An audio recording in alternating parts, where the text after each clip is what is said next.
T20 world cup global क्वालिफायर्स ये तो complete हो गया है। जी हाँ, सारे रिजल्ट्स जो आने थे आ गए। सबको अपना मनचाहा रिजल्ट्स नहीं मिला, किसी को मनचाहा रिजल्ट भी मिला। जी हाँ। टीम्स पहुंच गई, सबकी स्टैंडिंग्स बिल्कुल फाइनल हो गई हैं। क्या स्टैंडिंग्स फाइनल रही हैं वो आपको कम्युनिटी में मिल जाएगा, अभी बढ़ जाके जरूर से जरूर देखिए। लेकिन अब यहाँ पर है कि इस T20 वर्ल्ड कप क्वालिफायर ए की टीम अगर बनाई जाए, 8 टीम्स मिलाकर सारी टीम्स में जो बेस्ट परफॉर्मेंस रहे हैं, ओपनर्स से लेकर मिडिल ऑर्डर, उसके बाद लोअर ऑर्डर, उसके बाद पिंच हिटर्स या फिर ऑलराउंडर्स और bowlers, fast bowlers, spin bowlers, सबको कॉम्बिनेशन मिला के हर टीम में से कुछ प्लेयर्स पिक करके अगर एक team of the T20 world cup क्वालिफायर्स ये बनती है तो वो किस तरह की होगी, डेली क्रिकेट की कम से कम हम आपके सामने लेकर हाजिर हैं। चलिए जानते हैं कि आखिर कौन सी टीम के प्लेयर्स सबसे ज्यादा फिट बैठते हैं इस पूरी प्लेइंग 11 में। और एक हमने एक्स्ट्रा रखा है 11 प्लेयर्स प्लस 1 रिजर्व, जो कि एक रखना ही होता है आजकल। एक रिजर्व प्लेयर कौन सा हम साथ में लेके जाना चाहेंगे। चलिए शुरुआत सबसे पहले कर लेंगे। सबसे पहले ओपनिंग पेयर में आए किस प्लेयर्स को हमने लिया है इस T20 वर्ल्ड कप क्वालिफायर से। बिल्कुल, और वो है कुशल भुर्ते नेपाल से और मोहम्मद वसीम, जी हाँ, यूएई से। इन दोनों को हमने लिया है इस अपने डेली क्रिकेट की 11 में कहीं ना कहीं।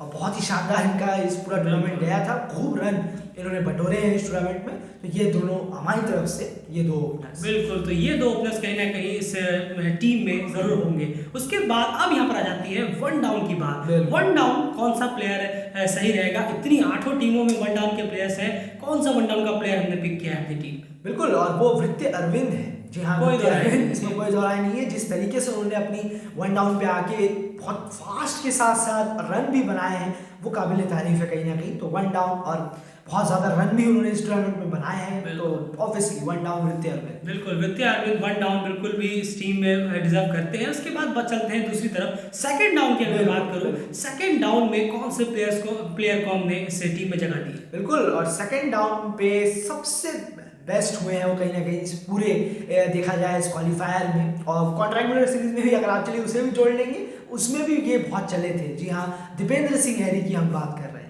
जी हाँ, तो इस क्वालिफायर में जितने रन उन्होंने मारे हैं सेकंड डाउन पे, किसी ने इतने सेकंड डाउन पे आके नहीं मारे। तो ये शानदार है दीपेंद्र सिंह हैरी की तरफ से। तो हमारे स्क्वाड में या 11 में दीपेंद्र सिंह हैरी। बिल्कुल, तो आपको ये भी देखना होगा कि कौन किस डाउन आता है, उसी हिसाब से ये टीम बनी है। ऐसा नहीं कि आप किसी और थर्ड फोर्थ डाउन के प्लेयर को सेकंड डाउन में फिट कर दिया कि नहीं हम इसे टीम में लेंगे। डाउन वाइज भेजो, अपनी टीम में डाउन में आते हैं, वही इंपॉर्टेंट यहाँ पर भी फैक्टर रहने वाला है। चलिए अब यहाँ बात कर लेते हैं थर्ड डाउन और फोर्थ डाउन। यहाँ पर यानी एक प्रॉपर मिडिल ऑर्डर जो है वहां पर हमने किस टीम के प्लेयर लिए हैं। बिल्कुल, और यहाँ पर हैरी टैक्टर, जी हाँ, थर्ड डाउन हैरी टैक्टर को यहाँ हमने रखा है, जो 4 इनिंगों में 116 रन उन्होंने करीब मारे हैं और बहुत ही अच्छा खेले हैं। उनको पहले से खिलाना चाहिए था, और मौके अगर मिलते तो और अच्छे वो इस क्वालिफायर में करते हुए नजर आते।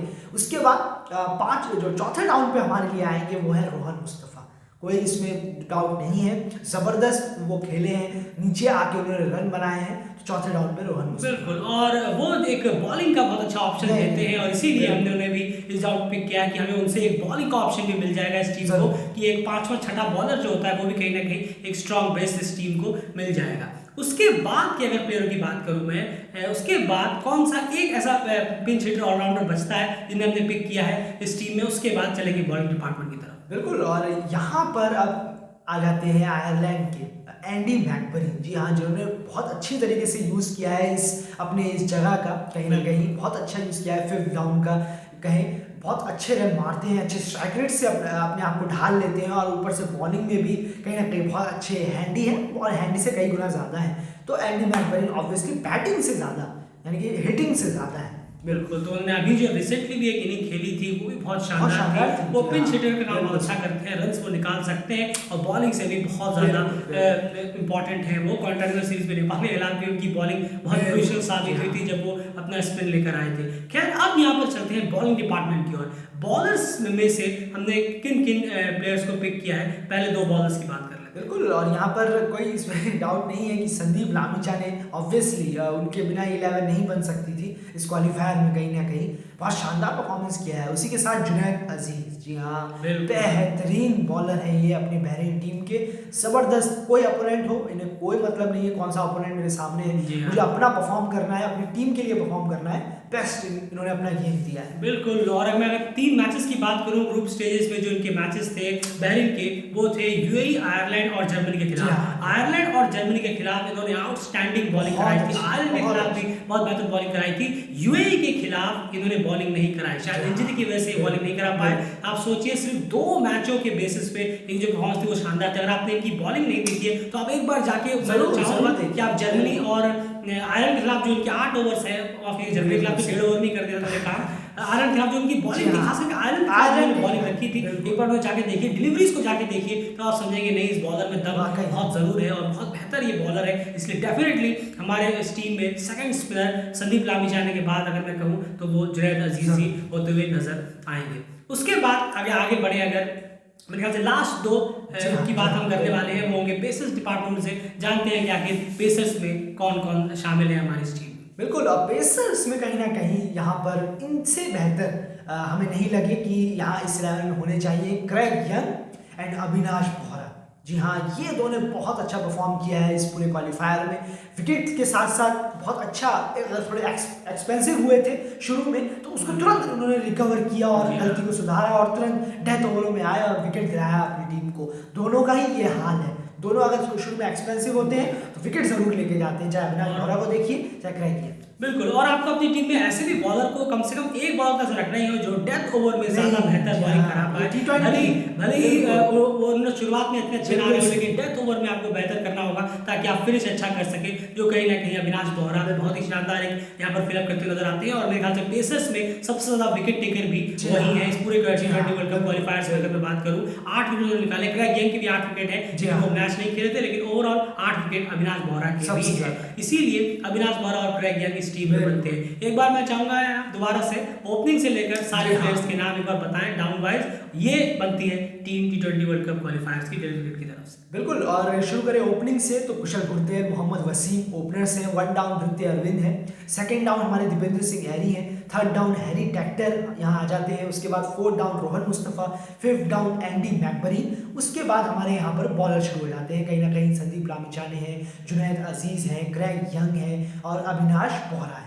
और ये इस तरीके से हमारी 11 है पूरी की पूरी। बिल्कुल, तो ये कहीं ना कहीं डेल क्रिकेट की team of the T20 world cup qualifiers A, जो जिनकी परफॉर्मेंस के बेस पे, जिनके डाउन्स को ध्यान में रखते हुए हमने ये टीम चुनी है। और यहाँ पर बहुत कुछ और नाम भी थे, लेकिन उनका परफॉर्मेंस बहुत ज़्यादा डिसअपॉइंट किया है। जैसे कि मैं बात करूँ पॉल स्टिरलिंग, पॉल स्टिरलिंग इतना बड़ा नाम थे, लेकिन उनका 5 मैचों में मेरे ख्याल से 116 के आसपास का रन है, बहुत ही पुअर। पॉल स्टिरलिंग का स्टैंड को देखते हुए बहुत ही ज़्यादा लो है, बहुत ही कम है। उसके बाद आयरलैंड की तरफ से, जैसे आपको पता है, आयरलैंड का अगर 1 विकेट गिरता है तो तुरंत 6 विकेट लिखे जाते हैं, तो आयरलैंड के बैट्समैन का बहुत ज्यादा हाल खराब था। डाउन भी हमें देखना था कि उस डाउन में गैरेट डिनाली एक है। अब आप सोचिए, आप गैरेट डिनाली को लेंगे या वृत्ति अरविंद को टीम में लेंगे, आप गैरेट डिनाली को लेंगे या फिर दीपेंद्र सिंह हैरी को टीम में लेंगे, डाउन भी देखना होगा। डिनाली को हम नीचे नहीं भेज सकते, 4th 5वें डाउन, इसीलिए डिनाली भी इस टीम में नहीं है। 12th प्लेयर की बात करूं, रिजर्व एक प्लेयर रखना होगा, उसमें हमने किधर लिया है? बिल्कुल, और रिजर्व में मेरे ख्याल में दिल्ली क्रिकेट ने बहुत अच्छा चूज किया है कहीं ना कहीं कि जिशान मकसूद को 12th प्लेयर में रखा है, 12th मैन में रखा हुआ है अपने साथ, कि उन्होंने थोड़ा बैटिंग से, जब से 1 डाउन 2nd डाउन आ रहे हैं, खासकर 1 डाउन 2nd डाउन इन 2 पोजीशनों पे आए हैं, जो दिल्ली क्रिकेट ने कहा था, तब उनके बल्ले से रन निकल रहे हैं। आप चाहे तो इस वर्ल्ड कप क्वालिफायर में उनका परफॉर्मेंस देख सकते हैं कि रन निकल रहे हैं या नहीं निकल रहे हैं। पहले तो खुद ही आउट गया है, ये 80-90 भी जो टीम मार रही है उसमें से 25 करीब रन उनके 1 डाउन या 2nd डाउन आके ही हैं, तो उन्हें जितना वो ऊपर आएंगे उतना बेहतर होगा। ये को आप समझ जाना चाहिए और आगे से अप्लाई भी करना चाहिए। हमारी टीम में कैप्टन और वाइस कैप्टन कौन से होंगे? चलिए मैं आपसे पूछता हूँ, कैप्टन आप किस को रखना चाहेंगे इस पूरी क्वालिफायर इवेंट में? क्योंकि अब आपकी टीम आपके सामने है, यहाँ मतलब तो है नहीं जो मेरी कैप्टन है, ना ही यहाँ पर भाई ग्रीन है जो पहुंच चुके हैं, इसमें से किसे रखना चाहें? कैप्टन यहाँ कहीं ना कहीं संदीप लामिछाने को बनाना होगा कहीं ना कहीं। क्यों? क्योंकि आपको देखना होगा कि उन्होंने एक यंग टीम लेके गए थे, यंग टीम के साथ उन्होंने 5 में से 4 मैच जीते हैं, और ऐसा कोई 4 टीमों में नहीं है कि जिसके पास कितने। और आप देखिए यंग टीम आयरलैंड के पास है तो वो कितने मैच जीते हैं, आपको ये भी देखना होगा कि आयरलैंड हारा भी है, आयरलैंड का परफॉर्मेंस ऐसा नहीं हुआ है, पर यंग टीम के साथ संदीप लामिछाने ने 5 में से 4 मैच जीते हैं, ये बहुत बड़ी बात है अपने आप। बहुत बड़ी अचीवमेंट है ये, और सबसे बड़ी बात है कि वो इस टीम से ही अभी जुड़े हैं। नहीं, अभी ये क्वाड्रेंगुलर सीरीज में 11 फरवरी, जी हाँ 11 फरवरी को उन्होंने एज अ कैप्टनसी डेब्यू किया इंटरनेशनल क्रिकेट में। 11 फरवरी को आप आने के बाद कोई वो कैंप वैम्प भी नहीं था, नॉर्मल सा एक कैंप चल रहा था, कोई मैचेस नहीं, कुछ नहीं, सीधा आप क्वाड्रेंगुलर सीरीज में आए, इन लड़कों से आप मिले, उन्होंने आपको एज अ कैप्टन एक्सेप्ट किया, माहौल आपने अपने ड्रेसिंग रूम में एक माहौल क्रिएट किया, उसके बाद जाकर भी आपने 5 में से 4 मैच इस T20 वर्ल्ड कप क्वालिफायर में जीते, बहुत ही ज्यादा बेहतरीन परफॉर्मेंस आप कह सकते हैं। इसलिए डेफिनेटली स्किल्स के फुल मार्क्स देने होंगे। बाकी आप देखिए अहमद रजा बहुत टाइम से यूए के साथ जुड़े हुए हैं, बैरबरीन बहुत पुराने बहुत जुड़े हुए हैं, लेकिन जिस तरह से संदीप लामिछाने ने इतनी जल्दी जुड़ने के बाद भी ये परफॉर्मेंस इन प्लेयर्स से निकलवाई है, उसके लिए डेफिनेटली हमारी टीम में तो कैप्टन यही होंगे। वाइस कैप्टन जानना चाहूंगा मैं, किसे देना चाहेंगे? बिल्कुल रोहन मुस्तफा, वाइस कप्तान रोहन मुस्तफा ही होंगे, ताकि वो थोड़े बहुत एक्सपीरियंस है और कहीं ना कहीं वो अपना एक्सपीरियंस कहीं ना कहीं संदीप के साथ शेयर कर सकते हैं। अगर डेली क्रिकेट यही मानता है तो रोहन मुस्तफा वाइस कैप्टन की जिम्मेदारी अच्छी तरह निभा सकते हैं संदीप के साथ। जी हाँ, तो ये कहीं ना कहीं बनती है T20 वर्ल्ड कप क्वालिफायर्स ए की डेली क्रिकेट की टीम। आपके हिसाब से क्या लगता है? अगर आपको यही टीम बिल्कुल परफेक्ट लग रही है, पसंद है, तो आप वीडियो को लाइक जरूर करिए, और अगर आपको लगता है कि इसमें कुछ आपके फेवरेट्स भी होने चाहिए, आप सबके अपने अपनी टीम्स होती हैं, आपके हिसाब से क्या लगता है team of the T20 world cup qualifier है क्या हो सकती है, या फिर इसमें कुछ चीजें करना चाहे प्लीज कमेंट बॉक्स में अपनी टीम जरूर बताइए कि आपकी टीम क्या हो सकती है, रिजर्व प्लेयर के साथ जरूर बताइएगा, कैप्टन वाइस कैप्टन भी आप बता सकते हैं। फिलहाल इस वीडियो में इतना ही। T20 वर्ल्ड कप क्वालिफायर की कंप्लीट कवरेज यहाँ पर समाप्त होती है। उम्मीद है आपको हमारी कवरेज पसंद आई है, एनालिसिस पसंद आई है, हमारे मैच प्रीव्यूज पसंद आए हैं, हमने जितनी भी कोशिश की आपके सामने प्रेजेंट करने की वीडियोस के जरिए, उम्मीद है आपको हमारी सारी वीडियोस पसंद आई होगी। फिलहाल इस वीडियो में इतना ही। चैनल को सब्सक्राइब जरूर कर लीजिए, आपसे रिक्वेस्ट है कि अगला जो वीडियो है वो कहीं ना कहीं बहुत इंपॉर्टेंट होने वाला है। रोड मैप और स्ट्रक्चर के बारे में हम बात करेंगे, जिसके बारे में आपको पता है। आगे फिर अफगानिस्तान बांग्लादेश की पोस्ट मैच एनालिसिस भी आज आ रही है, देखते हैं आज अफगानिस्तान पलटवार कर पाता है। फिलहाल इस वीडियो में इतना है।